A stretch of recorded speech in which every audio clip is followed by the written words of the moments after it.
The following program is brought to you by Allied Pacific IPA.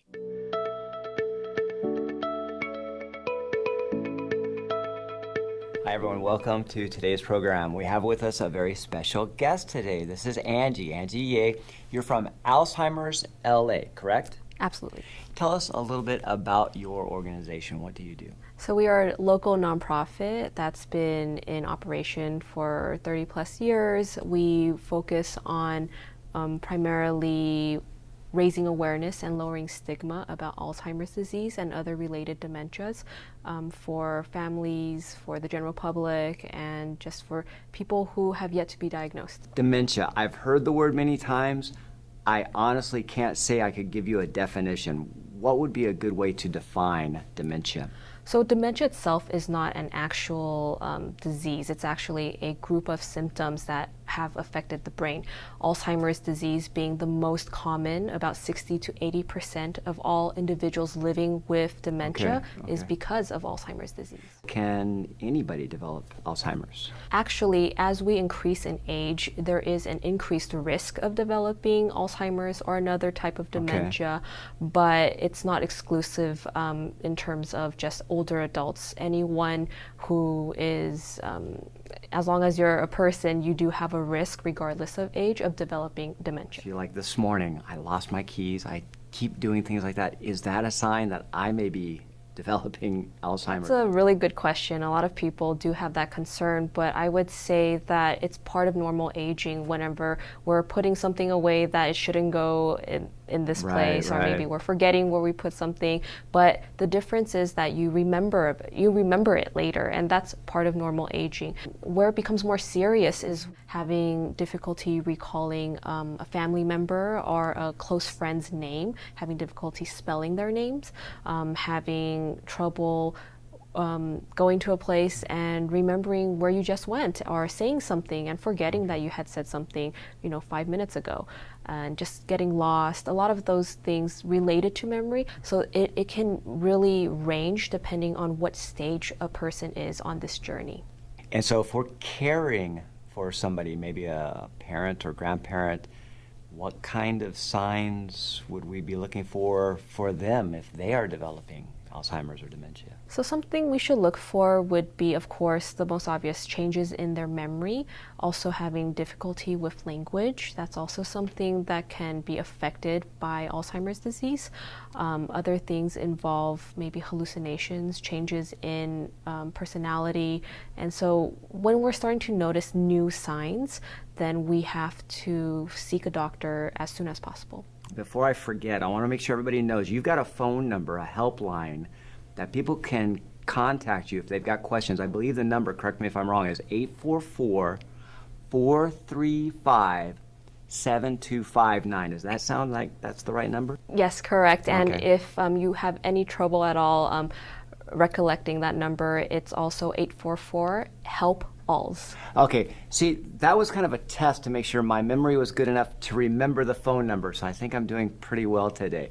Back to our questions. Now, if we are concerned that someone may be showing the symptoms of Alzheimer's, any form of dementia, what should we do? So the first thing really is to talk to our doctor. I know sometimes there's a big stigma where you're feeling embarrassed or ashamed of even talking about this, and it's really something that we need to be a little bit more aware of, because just the prevalence of how many people are affected by this disease, it's very high. So the first thing that we can do is talk to our doctor, maybe plan for the future, get a formal diagnosis, and be able to kind of look at what is out there that can help support you and your family on this journey.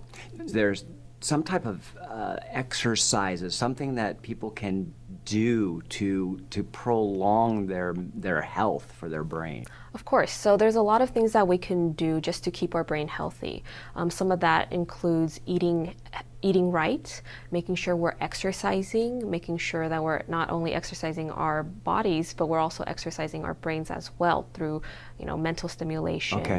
Make sure that we're socializing, sleeping well, keeping our stress low, and we can also, something as simple as getting some sun. Vitamin D has been is helpful in keeping our brains healthy. Are there particular foods that are brain beneficial foods? Definitely. So some of the helpful brain healthy foods include antioxidants, also some meat, fish, omega-3. There's a lot of things that we can do just to really keep so basically a healthy heart equals a healthy brain. And so trying to avoid a lot of unhealthy fats, sugar, salt. Are there supplements that you would recommend then, taking the omega-3 supplements or anything? Well, when it comes to supplements and medication in general, we usually say consult your doctor, because everyone's body is different. So just as if I'm allergic to something, you might not be. And so if something helps me, it might not help you. And so at the same time, it really is important to really work closely with your doctor to see what might be beneficial. I know a lot of times we do hear that there's turmeric might be helpful, or coconut oil. And so really taking those things into account, we need to speak to a professional first to ensure that it's safe for us. Okay, and again, the phone number for the helpline, if I'm correct, is 844-435-7259. Is that correct? Absolutely. So there is really no question that is too big or too small. So we really welcome anyone who has a question to call our helpline. We also provide services such as care counselors. These are very qualified social workers who are able to help you find resources specific to your needs. We're able to provide programs for the care partner as well as for the person who's living with dementia.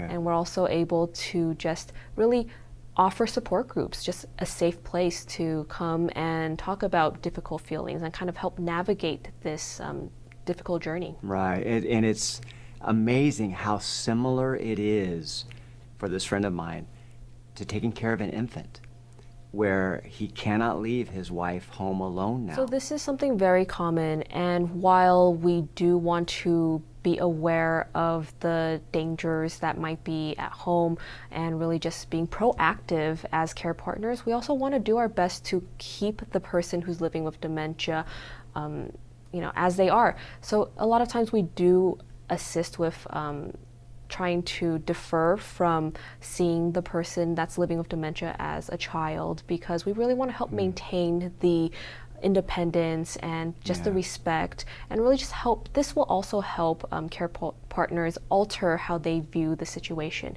because as care partners, the individual is able to help keep the personhood of the person living with dementia and just really help keep their memory alive. Does it get to a point where you have no choice but to seek assistance with nursing homes, something along those lines? As this journey progresses, there may be a time where it's inappropriate for the person living with dementia to remain at home. And so what we really urge care partners to do is to, again, be proactive, to really plan ahead for the future so that when the time does come, you are able to have choices. All right, well, thank you very much for joining us today, Angie, and thank you all for watching. I hope you take the time to contact Angie, and thank you for joining us here. We'll see you again. All right, thank you very much. Thank you. All right, thank you all. This program has been brought to you by Allied Pacific IPA.